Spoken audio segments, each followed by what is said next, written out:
So, come Saturday night, I'm coming in here to beat his. He gonna come, he gonna be tough, strong, but I'm coming to whoop his. I stand by that. I'm him up. You gotta think, right? It's okay. We accept. I can't wait to beat him, bro. This dude is a clown. Focus on me. You better have that shit ready, baby. You better have it ready. Real clown. I already figured you out. You not fighting. What else you got, man? Yo, Senior, you're I only not in seen the 10 ring. seconds of your fight. I seen you fight I before. only You seen can't 10 fight. seconds of your fight. You're boring as hell. Come on, bro. Stop it, bro. Boring, man. You almost got knocked out. Even your daughter said you got knocked out. Knocked out. Teo got hurt his last fight too. Ooh. Didn't he get hurt his last fight? Man, if it wasn't for those Did Teo get hurt his last fight? My son don't be throwing Did punches, Teo man. get hurt his last fight? My son don't be throwing punches, man. Terence Crawford interrupted the Stevenson versus Lopez press conference. And from that moment on, everything spiraled. The event completely caught fire once Shakur Stevenson and Teofimo Lopez stopped playing nice and went straight at each other's pride, turning a routine media appearance into a heated confrontation. I think that he did some great things against them guys. I seen a lot of weaknesses in his game too, and something that he said earlier, he said, Teo never lost to a southpaw. Well, I never lost to an orthodox, so it ain't no different, but the difference is you never fought no elite fighter. Okay, I don't think y'all did. Oh, so you gotta show it, babe. I don't think y'all did either. I ain't seen. Not on my son. I ain't seen Lomachenko throw no punches. You never been on a big stage like. You never been on a big stage like. I didn't see Lomachenko throw punches. Cause we froze him. Okay, you gonna see. We gonna freeze you too. You better not. Things escalated quickly when Teofimo Sr. began talking about breaking codes, referencing wins over fighters like Lomachenko and Josh Taylor. Shakur immediately snapped back, dismissing those victories and firing off that Teo had never faced an elite fighter like him. Well, I see their weakness. That's what I do. You know, we broke the code with with Loma that nobody had ever done.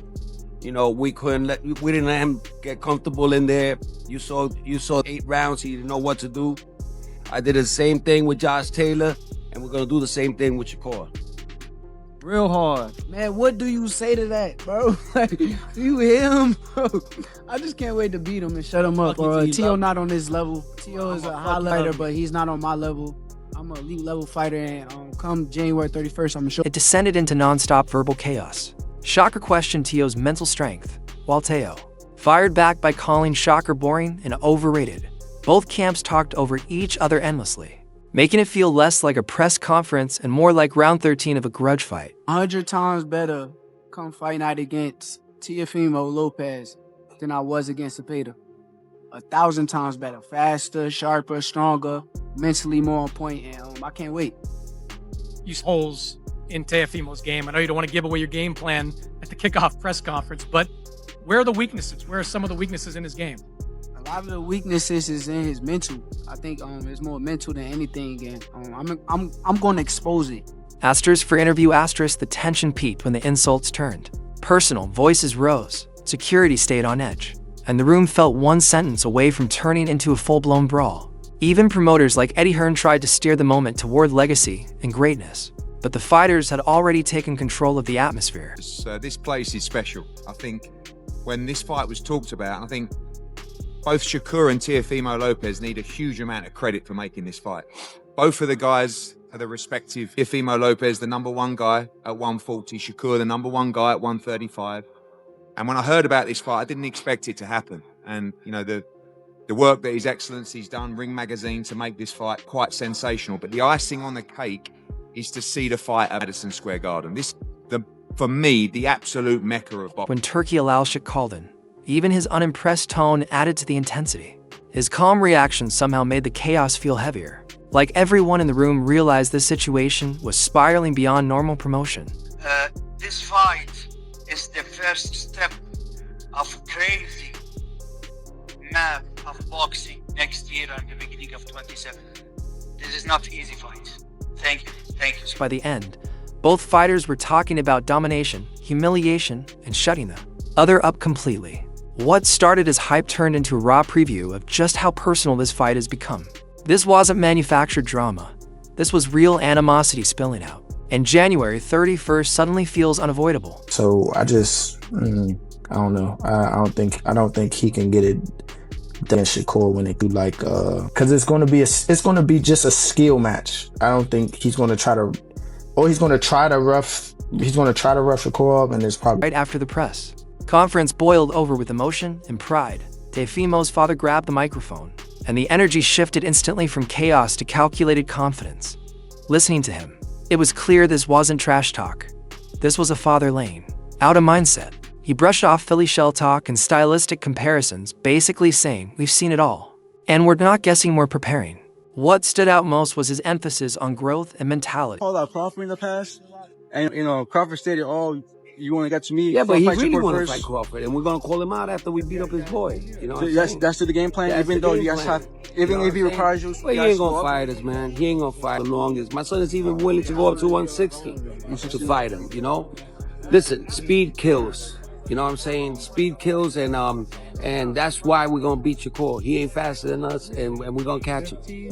Teofimo Lopez is a fighter who continues to evolve because he chooses danger over comfort. Whether you agree or not, it's a powerful narrative. As he talked about legacy over money, underdog wins against Lomachenko and Taylor, and adapting styles from fight to fight. The belief was obvious. It was ambitious, dramatic, and confident, but also consistent with how Teofimo's career has unfolded. He even brushed aside concerns about ring size and gimmicks, saying they're not chasing knockouts. They're chasing solutions. Okay, we do this for the legacy. So I tell my son that when I told him, let's go after Coleman, let's go after Lomachenko, let's go after Josh Taylor, and all of those three fights, he was the underdog. You know what I'm saying? And big time. I mean, with Josh Taylor, 20 experts said that he was going to lose. So, and he gave us an amazing performance, and it wasn't the same as the performance he gave with Barbosa's, like his styles have changed all the time. And that's the scariest part about him, and he's so entertained. Some Crawford and Canelo comparisons felt like a stretch, but that's part of the confidence package. The bigger takeaway was this: Team Lopez isn't coming and hoping for a lucky moment. They truly believe speed, adaptability, and pressure can crack Shakur's calm.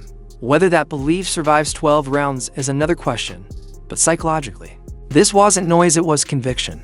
And when both sides believe they're smarter, faster, and better prepared, fights stop being predictable and start becoming fascinating. Did Shakur by any chance implement a bigger ring, or We don't care about that, man. I mean, we're just gonna box this dude, man. We're not going to knock out. We never do.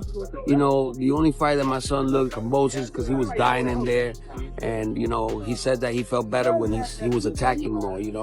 But we never do that. We always box. After Teofimo Sr. laid out that mental chess narrative, the energy shifted again when Andre Ward and Roy Jones Jr. weighed in.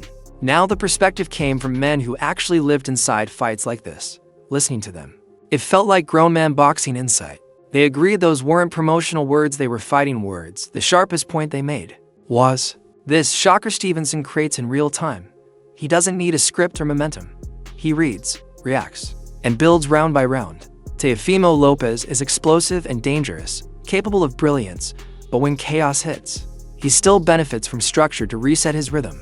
I look at Shakur like a fighter who has a blank canvas. He's got the IQ, he got the experience, and the athleticism, and the skill set where he paint any type of picture he wants to on a blank canvas. He's almost that. He has a blank canvas, but he needs an outline on what to draw and what to paint inside the line. Now, every now and again, he'll go away from the outline that he has and he'll do something dope, and he'll be like, "Ooh, that was cool. That wasn't on the outline right there." I don't think that he can on the fly like a Shakur. Roy weren't disrespecting Teofimo at all. In fact, they gave credit where it was due. The disrespect at the press conference wasn't random, it was strategic bait. The goal wasn't to win the argument, but to pull Shakur into an emotional fight instead of a surgical one. That's high-level psychology. But they also agreed on this, trying to drag a calm, disciplined fighter into chaos can backfire badly. If Shakur bites, Teofimo has a real opening.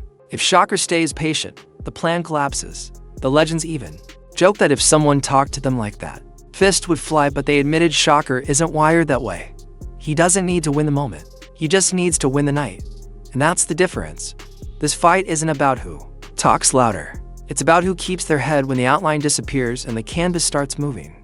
What I think is that Teo just painted outline by being as disrespectful as he can at the press conference because he wants to try to piss this kid off so the kid come fight with him. For me, he had exactly what he wanted. But as soon as I go in there, I'm coming straight to his head. You understand where I'm coming from? So, but I think that's what he's trying to get. Yeah, you feel me? But I think that's what he's trying to get Shakur to do. Because why would you say that to a person? What does that have to do? You feel me? He knows that Shakur has great feet and he's not gonna be able to catch Shakur if he lets Shakur take his time to do what he does. So he got to try to make Shakur come in and try to kill him, which is what he just did at the press.